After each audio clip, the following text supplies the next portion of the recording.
Hello, and welcome to the first episode of Not Your Pendeja. I'm Cristalina, and I'm your host. I'm here to talk to you about the subjects that not only interest me, but they inspire me.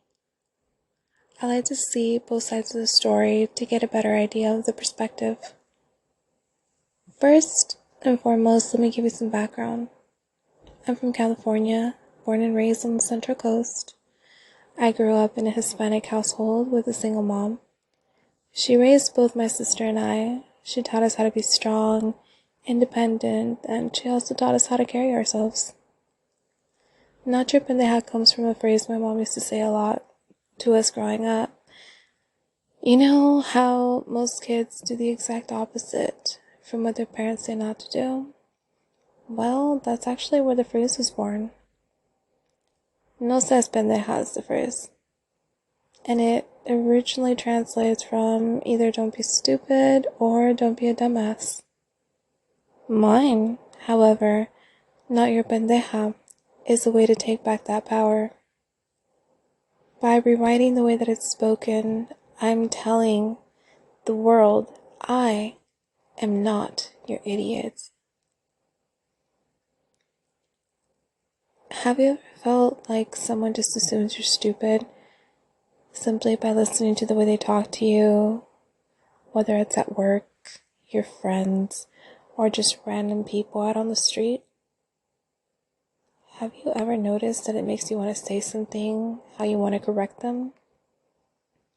This is why Not Your Pendeja was created. My roots are Mexican roots.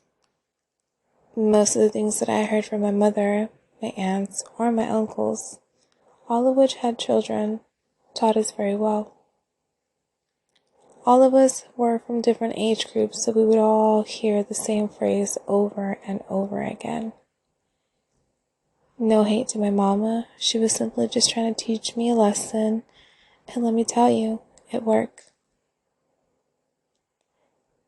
This, however, applied to just more than growing up with my mama, but in my personal life, it also had its fair share of stupidities. As an adult, I have my fair share of nonsense in the past just like everyone else. However, mine seemed to be attached to an ex. You see, when I was with said ex, he would like to play the game of I'm right and you're wrong. A little on the toxic side, I get it, but just hear me out. This isn't to bash him, but it seemed like the only time I would ever have to say this was to him. I know it sounds terrible, but we've already established he's an ex, so don't come for me. Well, now that it's already been put out there, I can tell you why. Days would simply feel like a challenge. We would argue about the most ridiculous things, and he would think I was stupid. This man could literally be caught lying and still deny it. The sky could be beautiful and blue, but he would still say it was green type of thing. Days were not dull here. I realized after being with this person for about 8 years, I had to remind him that I was not his pendeja. The thing about this person was he was such a smooth talker. I swear he could convince me and you about anything. Most of the things that came out of this man's mouth were blatant lies. I had to constantly remind him, I'm not your pendeja. I'm not stupid.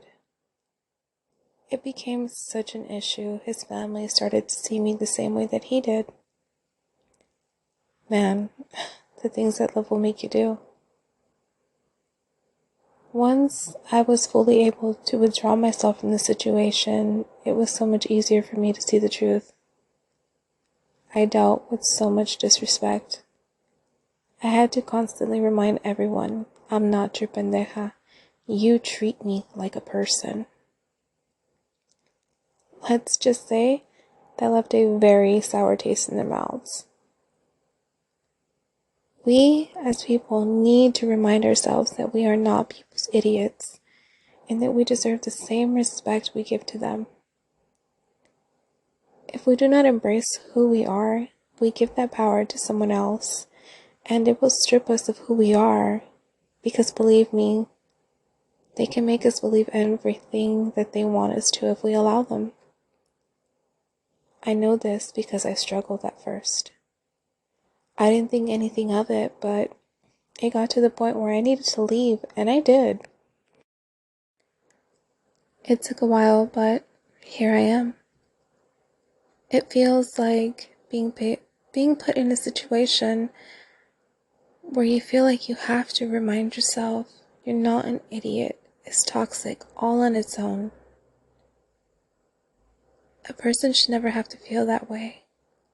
And that is why I made it my goal to remind every single one of you out there that you're not an idiot, especially theirs. Look, I'm not a therapist, but I can definitely make suggestions based on my own personal experience. I'm here for it. I'm glad that I created a space where I can be myself and express my opinions freely. A place where I'm not judged by the same people who put me down. I am not your pendeja, and I say it proudly. This podcast is my baby. I have put my heart and soul into this because I believe in my words. I am proud to tell the world my story and hopefully help others feel heard as well. No one in this world is perfect, and truth is, we all make mistakes. Today is a new day, and we can overcome whatever comes our way. I am not your pendeja, and I will rise above the odds against me. I truly believe we go through life discovering who we are and what purpose we accept for ourselves. As a mother, a daughter, and a sister, I have seen the good, the bad, and the ugly out of life. Being looked down on and treated like a pendeja really put my life into perspective. Based on my experience, trust me, I know my worth. I know I overlooked it because I trusted the wrong person over and over again. But just like that, it's over now. I am not your pendeja, not today, and most definitely not tomorrow. I am strong, I am powerful, and I am wise. The world can try to call me different names, but I will never again be your pendeja. I would love to hear from what you, my dear listeners, want to hear about next. I'm open to suggestions and on-air discussions. I welcome all of you to speak freely. How would you feel about hearing a male voice on this podcast, just so we can get a better idea of what the other side has to say? If that's the case, please come back next week, and remember, hit that subscribe button and listen to when the next episode drops. Thank you for joining me on the very, very first episode of Not Your Pendeja. I really hope to see you soon. Bye.